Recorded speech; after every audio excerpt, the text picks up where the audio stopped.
With so many options, why choose Arizona State University? For me, the only online option was ASU because of the quality. Their faculty was really involved with their students and care about your personal journey. The dedication to my personal development from my professors, that's been extremely valuable to me. Earn your degree from the nation's most innovative university. Online. That's a degree better. Explore more than 300 undergraduate, graduate, and certificate programs at asuonline.asu.edu. All right, everybody, welcome back. Ready to dive in. Always. Today, we're tackling something that, well, might seem a little mundane. Uh-oh. What is it? Daylight saving time. You know, that whole spring forward, fall back thing. Oh, right. But I think you'll be surprised by just how much there is to uncover here. We're going deep, using some excerpts from a recent article. By the end, you might just find yourself looking at those clock changes a little differently. I'm intrigued. Me too. So, to start us off, have you ever noticed how DST seems to, pop up throughout history, especially when things get tough? You know, you're right. It's like clockwork. Ha! But seriously, it always seems tied to moments of crisis or when resources are stretched thin. Exactly. Yeah. Think about it. The idea of messing with our clocks to get more daylight actually goes way back, centuries even. But it was really World War I that brought DST into the mainstream, a way to conserve energy. Right. And then lots of countries ditched it once the war ended, but then brought it back during World War II. And then, what was it, the 1970s energy crisis? Yep. You can't deny the pattern. Almost makes you wonder if there's something more to it than just saving energy, right? There just might be. Okay, so let's get into the nitty-gritty. Let's talk about what DST actually does, beyond just making us groggy for a week in the spring. Sounds good. First up, energy. Was all that clock changing really worth it? Did we actually save energy? Well, it depends on who you ask and what studies you're looking at, honestly. Oh, no. That's not what I wanted to hear. No. I mean, there is some evidence that shows DST can lead to, well, modest energy savings. Like, think about the evenings. Less need for artificial light, right? Sure. Okay. Yeah, I can see that. But there are also studies that show, well, either a minimal impact or even an increase in energy use in the mornings. People need more heat or light when it's darker outside, obviously. So it's not a simple answer, is it? It makes you wonder, even if there are slight energy savings here and there, is it really worth the hassle? And not just the hassle, but the potential downsides. Right. You're talking about health? Exactly. This is a big one. I mean, we're messing with our sleep schedules. Yeah. Not exactly a small thing, right? Our bodies run on those rhythms. Exactly. And that abrupt time change, even if it's just an hour, can disrupt our natural sleep rhythms, our circadian rhythm. Right, circadian rhythms. And that impacts more than just feeling tired, right? Absolutely. Our hormones, our metabolism, even our mental sharpness, all of that gets thrown off. And some studies have even linked DST to, well, this is a little scary. Oh, no, what? Increased heart attacks and strokes, particularly right after that spring forward. Wow. I always feel awful for, weeks after that time change.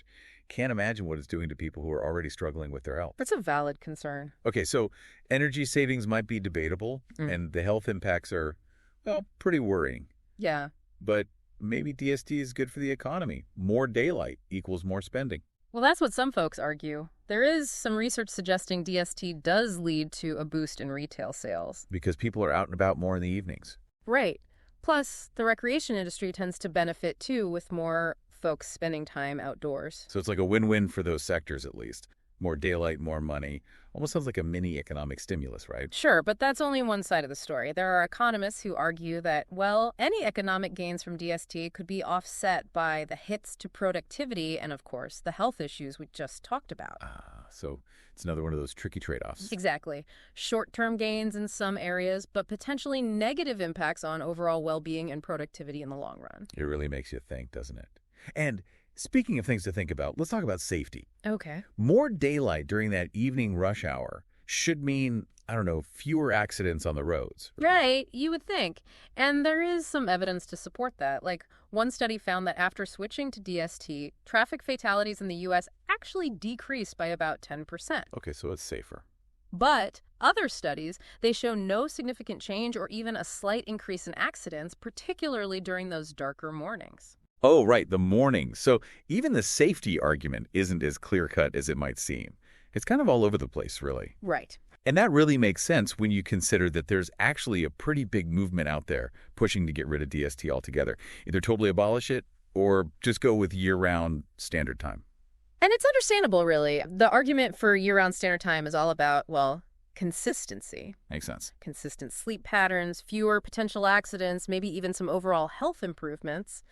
But efforts to change DST laws, they often run into, well, let's say, pushback from certain interest groups. Right. It's not just about the science of the data, is it? There's always politics and economics mixed in. Yeah. So I'm curious, after this deep dive, where do you stand on DST? Has your perspective shifted at all?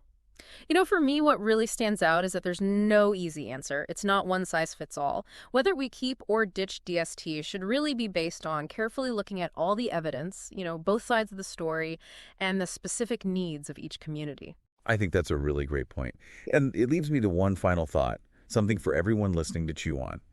Imagine if we could completely redesign our timekeeping system today, knowing what we now know about our bodies and how interconnected our world is.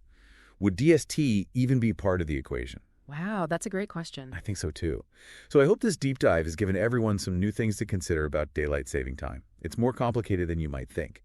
Keep exploring this topic, keep questioning, and keep forming your own informed opinions. Until next time, see you then. Today is your lucky day. Today is the day that our $3 website works for you, paying you directly to your PayPal daily. Imagine $3 ongoing continuous payments to your PayPal account. Imagine falling asleep and waking up to $300 in your PayPal account. How would this make you feel? How could this help you? What bills could you pay? What kind of fun could you have? What does that retirement look like now? All for a one-time payment of $3. This website is DFY done for you, fully built and completely hosted, and never stops collecting payments for you. You have spent $3 on coffee on a regular, but that coffee won't help you create multiple streams of income. Click the link below.